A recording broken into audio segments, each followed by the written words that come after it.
Le Sénat pose certains problèmes en ce moment dont je voulais discuter avec Frédéric Bérard et Rachel Chagnon. Rebonjour, les amis.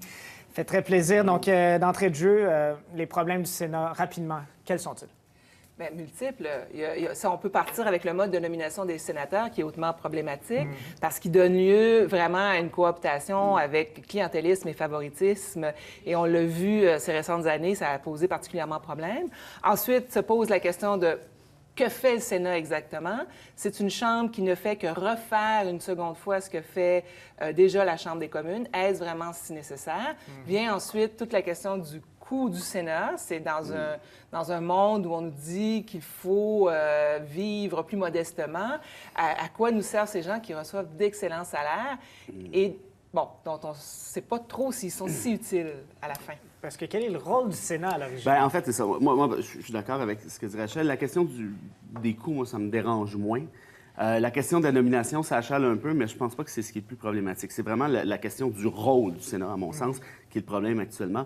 Dans une fédération qui se respecte, puis on souhaite que le Canada en soit une, l'idée d'avoir un Sénat, c'est de faire un contrepoids sérieux, solide, d'une part à la Chambre des communes, dans notre cas, mais surtout, puisque celle-ci est contrôlée par le premier ministre, faire contrepoids au pouvoir du premier ministre et au cabinet. Actuellement, au Canada, on en a déjà parlé, le premier ministre n'a pas de contrepoids réel ou à peu près, à part la Cour suprême et encore.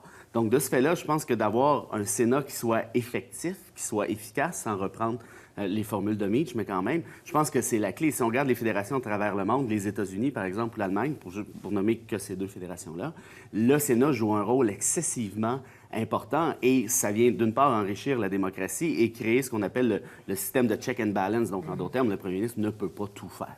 Donc, qu'est-ce que ça prendrait pour donner ce rôle-là au Sénat? Bien, ça prendrait nécessairement une réforme de la Constitution. Je devance une de tes questions parce que je l'ai lu sur ton carton avant. Et voilà.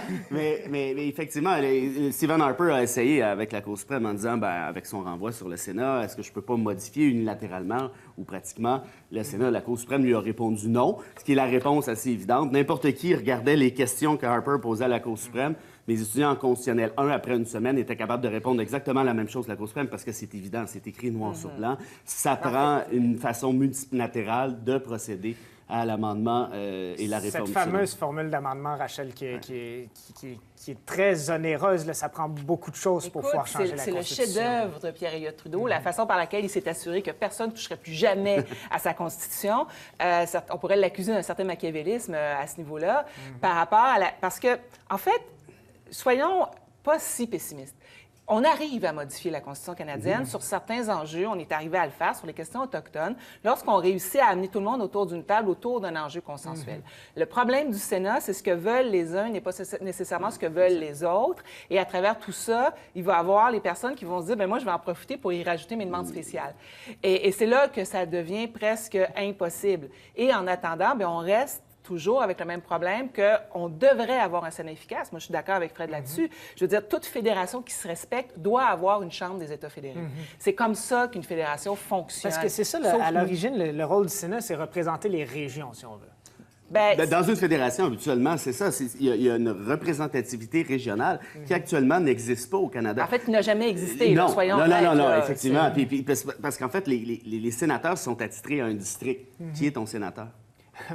Voilà. En fait, je sais, c'est juste que je ne veux pas révéler mon district. Ah oui, OK, d'accord, je comprends. On comprend. Quel est ton district, au fait? Justement, je ne peux pas le révéler à la télé. Zéro en deux, mais bref, on s'entend là-dessus. Donc, si on veut assurer, par exemple, aux États-Unis, si on veut assurer cette représentativité régionale-là, aux États-Unis, on le fait très bien. L'État du Delaware a le même nombre de sénateurs que l'État de la Californie. Donc... Mais bon, encore une fois, j'aime faire l'avocat du diable. Ici, on a toujours décrit le Sénat. Certaines personnes ont dit que c'était un sober second thought, ce qui se traduira en français comme étant une deuxième vision sobre, dénuée de partisanerie, dénuée de la ligne de parti. Est-ce que le Sénat a déjà joué ce rôle-là? Jamais. Non. En fait, ça, c'était l'argument du grand penseur du Sénat canadien, qui est Johnny MacDonald, qui a vendu cette salade-là que des sénateurs choisis à partir parce qu'il fallait qu'ils soient plus vieux, il fallait qu'ils aient une certaine richesse. Donc, s'ils étaient plus vieux, plus riches, ils étaient nécessairement meilleurs. En fait, c'était le club des seniors qui aidait les juniors de la Chambre des communes. C'était un peu ça pour caricaturer. Mais dans le fond, à partir du moment où on décide que c'est le premier ministre qui va choisir tout le monde, il ne peut plus y avoir Mais c'est ça, ça fonctionne plus. C'était exactement pour justifier le fait que la nomination allait se faire par le premier ministre. Et comme dans n'importe quoi, si les nominations étaient sages, probablement qu'on aurait peut-être un Sénat qui serait plus. Aujourd'hui, on a vu, disons-le franchement, le Sénat est bon, je ne veux pas aller aussi loin que Fred Dubé là-dessus, mais le Sénat est devenu un parking d'amis du pouvoir, essentiellement. Il y a un paquet d'organisateurs politiques qui ont été nommés là. Pourquoi? Parce qu'ils ont un salaire, ils ont un staff qui, lui aussi, est payé pour organiser les activités d'un parti X ou d'un parti Y. En démocratie. Parce que j'ai déjà entendu de la part d'organisateurs politiques au fédéral que Trudeau a exclu les sénateurs de son caucus, si on veut. Puis on m'a dit, ben ça nous enlève des organisateurs pour les prochaines élections. C'est un peu niaiseux comme move, ce qu'il a fait là. Alors encore une fois, quel est le rôle du Sénat et quel devrait-il être? C'est quoi les solutions? Bien, en fait, le rôle d'un Sénat effectif, c'est vraiment de permettre un meilleur dialogue entre les États fédérés et la Fédération. Le gouvernement fédéral, surtout le gouvernement canadien, parce que c'est un gouvernement fédéral qui a hérité de beaucoup de pouvoirs, qui est prédominant, c'est un gouvernement dont les décisions affectent beaucoup les États fédérés et les États fédérés doivent pouvoir avoir un mot à dire. Ça, c'est dans un monde idéal. Nous, on ne l'a jamais eu, ce monde idéal-là. Là, la question, ce qui se pose, c'est est-ce que, tant qu'à être pris avec ce Sénat-là, est-ce qu'on ne serait pas mieux sans? Complètement, et de donner un autre véhicule à la relation entre les États fédérés et l'État fédéral. Je veux dire, sans le Sénat, l'État fédéral serait obligé un peu de revoir la donne, ou est-ce qu'on peut arriver à un Sénat qui remplisse vraiment sa fonction? Et là, ça serait le modèle du Sénat aux États-Unis ou le modèle du Sénat allemand, qui sont les meilleurs exemples, moi, je pense, à l'heure actuelle. Moi, je suis pas prêt à procéder à l'abolition à titre personnel, contrairement à la position du NPD là-dessus. Est-ce qu'une réforme est possible? Oui. Est-ce qu'elle est probable? Non.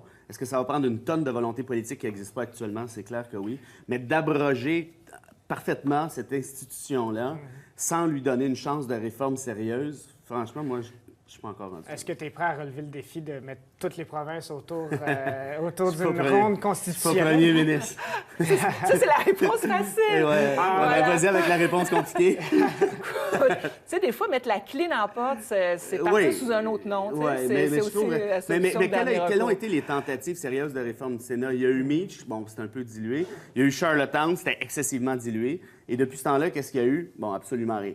Est-ce que j'aimerais mieux ne pas avoir de Sénat qu'avoir le Sénat actuel? Oui, je suis d'accord avec ça. Mais est-ce que je donnerais quand même une chance de réforme, surtout qu'on aura probablement un nouveau gouvernement prochainement? Sur le plan de la balance des pouvoirs, finalement, faire en sorte que les pouvoirs peuvent se contrebalancer. Il nous en faudrait un, mais le problème de la réforme du Sénat se pose depuis à peu près 1890. Non, ça, c'est vrai. Et ils ne l'ont pas résolu. C'est malheureusement tout le temps qu'on a, chers amis. Je vous invite évidemment à aller visiter le blog de Socky. Je pourrais en apprendre plus sur le sujet d'aujourd'hui. Quant à moi, je vous laisse à Fred Dubé. À la semaine prochaine.